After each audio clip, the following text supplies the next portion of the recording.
கச்சத்தீவு புனித அந்தோணியார் ஆலய திருவிழாவில் இந்தியா மற்றும் இலங்கையை சேர்ந்த 8500க்கும் மேற்பட்ட பக்தர்கள் பங்கேற்றனர். கூட்டு பிரார்த்தனையில் பங்கேற்ற பின்னர் மகிழ்ச்சியுடன் விடை பெற்றனர்.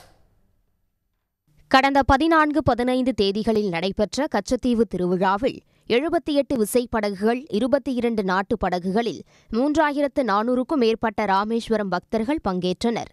அதேபோல இலங்கையிலிருந்து 5000த்திற்கும் மேற்பட்ட பக்தர்கள் கலந்து கொண்டனர். சிவகங்கை மறைமாவட்ட ஆயர் லூர்த் ஆனந்த் தலைமையில் கொடியேற்றம் நடைபெற்றது. கச்சத்தீவு அந்தோணியார் கோயிலுக்கு வந்திருக்கக்கூடிய பக்தர்கள் அனைவருக்கும் அவங்க வேண்டிட்டு வந்த எல்லாமே நடக்கணும்ட்டு நானும் ப்ரே பண்ணிக்கிறேன்.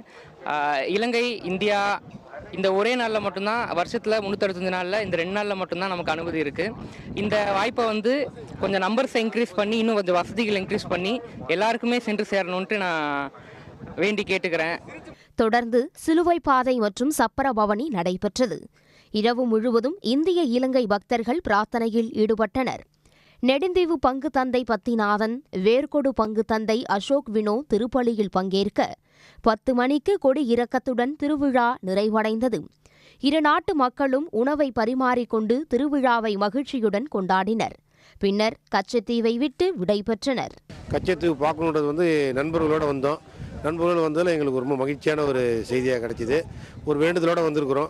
புனித அந்தோணியார் நாங்கள் வேண்டுதலை எங்களை நிறைவேற்றி கொடுப்பான நம்பிக்கையில் வந்திருக்கிறோம். இந்தியாவிலேருந்து வந்ததுனால இலங்கை மக்களையும் சேர்ந்து பார்க்கறதுனால எங்களுக்கு அண்ணன் தம்பி மாரி பார்க்குற ஒரு உணர்வு எங்களுக்கு இருக்குது. ரொம்ப மகிழ்ச்சியாக நாங்கள் நினைக்கிறோம். சந்தோஷம். கூட நாட்டில் அண்ணாதீவில் இருந்து வாரம் இங்கே வந்தது எங்களுக்கு பெரிய சந்தோஷம். இந்திய அகலே வந்து பார்த்தது, இங்கே கோயிலில் எங்களுக்கு புனிதமான இடம் என்றபடியாக மிக சந்தோஷமாக இருக்கின்றது. இப்படி நிறைய இடங்களை பார்த்துருக்கிறோம். இந்திய அகலோட எங்களை ஒரு என்னென்னு சொல்கிறது, ஒரு சம்மந்தப்படுத்திக் கொள்ளக்கூடியதாக இருக்கிறது.